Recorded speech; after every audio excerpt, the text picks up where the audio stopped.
नागा साधु से भयानक मुठभेड़। मेरा नाम मयूर माधवानी है और मैं बिंदी, पाउडर, मेकअप वगैरह का सामान होलसेल व्यापारी हूँ। मेरी दुकान राजकोट में है। वैसे तो मैं भूत प्रेत और अन्य पारलौकिक शक्तियों से मानता नहीं हूँ, पर एक दिन मेरे खुद के रियल अनुभव ने मेरी बुरी हेकड़ी निकाल रख दी। उस दिन मैं दुकान पर बैठा था, कामकाज कुछ था नहीं। सुबह से एक भी ग्राहक आया नहीं था, तो दिमाग पूरी तरह से हटा हुआ था। तभी अचानक मेरा दोस्त जिग्गू आया और बोला कि चल यार जूनागढ़ चलते हैं। मैंने उसको कहा कि वहाँ जाकर क्या करेंगे, भजिए बेचेंगे, वहाँ वैसे भी धंधा मंदा पड़ा है और तुझे सैर सपाटे की पड़ी है। जिग्गू बोला कि देख, इस वक्त तेरा धंधा भी मंदा है, तो फिर थोड़ा घूम कर आने में क्या बुराई है। वैसे भी तुझे कहाँ पैसे देने हैं, पैसे तो मनीष देगा। हम दोनों उसी के पैसों पर तो बचपन से घूमते आए हैं। थोड़ी देर सोचकर मैं तैयार हो गया। हम तीनों दोस्त जूनागढ़ के लिए रवाना हो गए। पता नहीं उस टाइम क्या त्योहार था,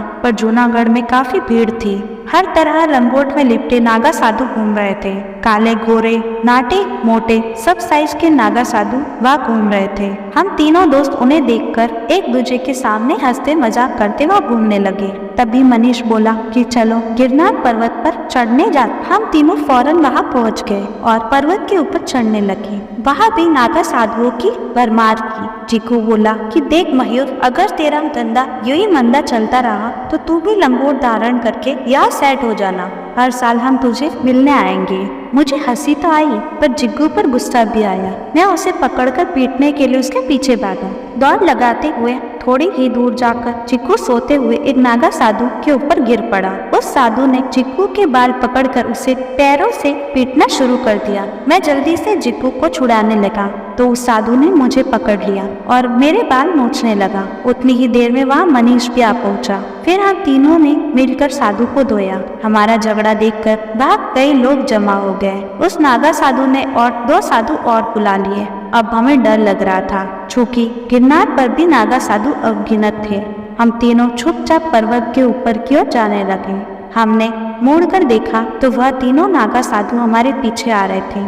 अब हम तीनों की फट रही थी, दिल भी जोरों से धड़क रहा था। 3 लंगोटधारी पहाड़ी साधु हमारे पीछे इस तरह आ रहे थे जैसे अभी पकड़कर हमें नीचे फेंक देंगे। हम पहाड़ के ऊपर तक जा पहुँचे और रुक गए। वह तीनों हमारे पास आए और उन्होंने सीधा जिग्गू को पकड़ा। मैं और मनीष जिग्गू को उनसे छुड़ाने लगे तो वह हमें भी घूंसों और लातों से पीटने लगे। हम जमीन पर पड़े थे, तभी वह तीनों जिग्गू को हमसे दूर ले गए। थोड़ी देर बाद हम खड़े होकर अपने दोस्त को ढूंढने लगे। हमें जिग्गू पास की सीढ़ियों पर बेहोश मिला। उसके चेहरे पर पानी मारने से वह जाग तो गया, पर वह हमसे बात नहीं कर रहा था, शायद सदमे में था। उसे संभाल कर वहाँ से उसके घर ले गए। फिर हमें जिग्गू ने बताया कि उन 3 नागा साधु ने उसे किस अंधेरे कोने में बैठाकर तांत्रिक मंत्रोच्चार किए और बभूत मिलाकर पानी जबरदस्ती पिलाया। फिर उन्होंने कहा कि हम कुछ समय बाद तुम्हें लेने आएंगे और हमेशा के लिए तुमको हमारी बिरादरी में आ जाना हो।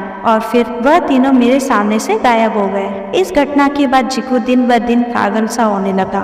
उसे अपने घर में भी वह 3 नागा साधु नजर आते थे। उसने मुझसे और मनीष से बात करना भी छोड़ दिया था। उसके घर वाले भी समझ नहीं पा रहे थे कि जिग्गू को कैसे ठीक करे। बार बार जिग्गू यही बोलता रहता था कि वह लोग मुझे लेने आएंगे, मुझे उनके साथ जाना होगा। मैं नहीं गया तो वह मुझे मार देंगे। हमने पुलिस फरियाद भी की थी, लेकिन पुलिस वालों को इस मामले में कोई तुक नजर नहीं आया। उन्होंने उल्टा हमें ही डांट दिया कि ऐसी जगह पर धींगा मस्ती करने क्यों जाते हो। शराफत से घूमकर लौट आते तो कुछ नहीं होता। कुछ दिनों पहले जिग्गू गायब हो गया था और जब उसे ढूंढा गया तो वह काफी बीमार और गुमसुम सा था। करीब 2-3 दिन अस्पताल में रहने के बाद डॉक्टर ने उसे घर ले जाने को कहा। उसी रात जिग्गू को हार्ट अटैक आया और उसकी मौत हो गई। डॉक्टर भले ही मौत की वजह हार्ट अटैक बताए, पर मैं और मनीष जानते हैं कि हमारी मौत की असली वजह वही 3 भयानक नागा साधु है। यदि आपको यह हॉरर स्टोरी पसंद आई है तो प्लीज़ इस वीडियो को लाइक करें, इसे शेयर करें और कमेंट्स करें। और ऐसे ही कहानियाँ रोजाना सुनने के लिए हमारे चैनल को सब्सक्राइब करना ना भूलें। Thank you for watching.